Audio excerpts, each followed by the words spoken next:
नमस्कार। आप सभी का स्वागत है YouTube चैनल क्रिएटिव कपिल पे।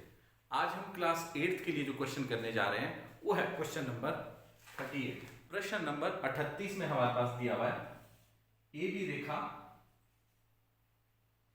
पर के बिंदु दिया हुआ है और बाहर एक हमारे पास वृत्त L दिया हुआ है। एक वृत्त बनाओ जो ए बी रेखा को बिंदु K पर और बाहर दिए हुए L वृत्त को बाहर से स्पर्श करे। एक ऐसा वृत्त लगाना है ए बी को K बिंदु पे और बाहर दिए हुए L वृत्त को बाहर से स्पर्श करे।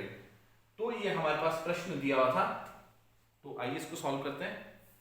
जो हमारे पास प्रश्न में पहले दिया हुआ है ए बी हमारे पास रेखा दी हुई है, उसमें एक बिंदु K दिया हुआ है, बाहर एक वृत्त L दिया हुआ है,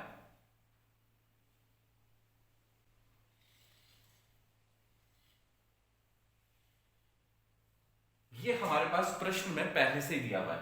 के बिंदु के ऊपर हमने एक लंब खींचना है, क्योंकि लंब के ऊपर ही वो बिंदु आता है जो कि ए बी रेखा को स्पर्श करेगा। पिछले हम कई वीडियो में देख चुके हैं, या तो हम लंब उठाते हैं या समानांतर रेखा खींचते हैं। उसका मेन मकसद यही होता है कि वो ए बी रेखा से उतनी दूरी बनाई रखे, पर इसमें हमारे पास अर्धव्यास नहीं दिया है। तो इस क्वेश्चन में हमारे पास दिया हुआ है कि हमारे पास एक बिंदु दिया है ए बी रेखा पर। कभी भी बिंदु दिया हो तो वहां से लंब उठता है, तो इस चीज का हमने ध्यान रखना होता है जब भी हम कोई भी क्वेश्चन करते हैं। तो कई बार क्वेश्चन के रिक्वायरमेंट के ऊपर भी डिपेंड करता है, पर इस वक्त हम क्या करेंगे, प्रकार द्वारा 90 डिग्री का कोण बनाएंगे बिंदु के ऊपर। अपनी मर्जी से प्रकार खोल के चाप लगाई। एम बिंदु से ऊपर की तरफ, एम से आया एन बिंदु, जहां फर्स्ट टाइम काटता है 60 डिग्री का कोण। एन के बाद आ गया ओ बिंदु, ओ से ऊपर की तरफ काट दिया, आ गया 90 का। ये 90 डिग्री का हमारे पास एक कोण है, यही लंब होता है। ये ए बी रेखा के ऊपर, इसमें वो बिंदु आएगा जो ए बी रेखा को स्पर्श करेगा। कहां पे? के बिंदु के ऊपर। ये हमारे पास पहली कंडीशन फुलफिल करेगा, ये जो लंब हमारे पास खींचा जा रहा है। समानांतर रेखा,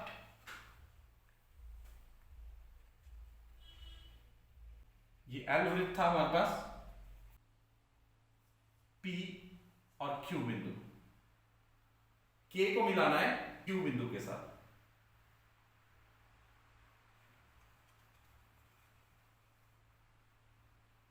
हमारे पास जहां ये इस वृत्त को Q K रेखा इस वृत्त को L वृत्त को काटती है, वो आ गया हमारे पास R बिंदु। अब R बिंदु को हमने मिलाना है L बिंदु के साथ।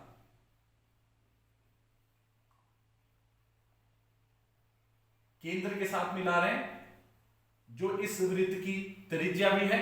अब ये इस वृत्त को इसी बिंदु के ऊपर ही स्पर्श करेगा, क्योंकि हमने पहले भी कई वीडियोस देखी हैं। तो उसमें क्या था, हम ध्यान से देखें, एक समद्विबाहु त्रिभुज हमारे पास QLR बन रही है और एक समद्विबाहु त्रिभुज में हमारे पास RSK बन रही है। ये समद्विबाहु त्रिभुज हैं। समद्विबाहु त्रिभुजों में हमने पढ़ा है कि जब हमारे पास ये वाली भुजा इसके बराबर है, तो ये कहने का मतलब है इस रेखा को भी के बिंदु के ऊपर स्पर्श करेगी और जो बाहर दिया हुआ वृत्त है उसको भी बाहर से स्पर्श करेगी आर बिंदु के ऊपर। ये आर बिंदु ये समान दूरी के ऊपर है एस और के बिंदु से। जैसा कि चित्र को देखने से ज्ञात हो रहा है कि ये दो भुजाएं बराबर हैं। ये एक ऐसी त्रिभुज है जिसकी जो समद्विबाहु त्रिभुज है, जिस प्रकार से यहां पे समद्विबाहु त्रिभुज है, ये भुजा इसके बराबर है। तो ऐसी स्थिति में हम एक आकृति से इसको समझने की कोशिश करते हैं। ये अगर यदि इन दोनों के सिरों को मिलाया जाए और यदि यहां पे कोई वृत्त एग्जिस्ट कर रहा हो, उसके केंद्र से अगर यहां से रेखा खींची जाए, तो ये ऐसी स्थिति में ये वाली भुजा इस भुजा के बराबर होती है, जिस प्रकार ये वाली भुजा इसके बराबर है। ये समानांतर रेखाएं हैं, इस प्रकार ये दोनों भी समानांतर रेखाएं। अगर यहां पे भी 90 डिग्री का कोण बनाती रेखा खींचते हैं, तो ये एक आयत बनती है और इसी कारण ये जो वृत्त बनता है ये इसको स्पर्श करता है और ए बी रेखा को भी स्पर्श करता है। तो इसी प्रकार हमारे पास ये आ गया एस बिंदु। एस बिंदु वो हमारा केंद्र का बिंदु है जहां से वृत्त लगना है। इस वृत्त से आर तक अगर प्रकार खोली जाती है, नीचे के बिंदु पे ए बी रेखा को स्पर्श करेगी। यही हमारे पास प्रश्न में कहा हुआ था कि ए बी रेखा पर बिंदु के पे मिले और बाहर दिए हुए एल वृत्त को बाहर से स्पर्श करे। आपकी पुस्तक में ये एल बिंदु बाहर लिया हुआ है, जबकि ये एल बिंदु इसका केंद्र होना चाहिए था। आप भी इस चीज का ध्यान रखें। ये एक ऐसा वृत्त आ गया जो रेखा ए बी को के बिंदु पे स्पर्श कर रही है, बाहर दिए हुए एल वृत्त को बाहर से स्पर्श कर रही है। 39वां क्वेश्चन भी हमारे पास सेम क्वेश्चन है, उसमें सिर्फ इतना फर्क है कि ये स्पर्श करता हुआ उस वृत्त को घेरेगा।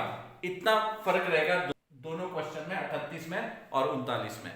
आशा करता हूं मेरा ये वीडियो आपको पसंद आया होगा। ज्यादा वीडियो को शेयर कीजिए, लाइक कीजिए और सब्सक्राइब कीजिए। आपका बहुत बहुत धन्यवाद।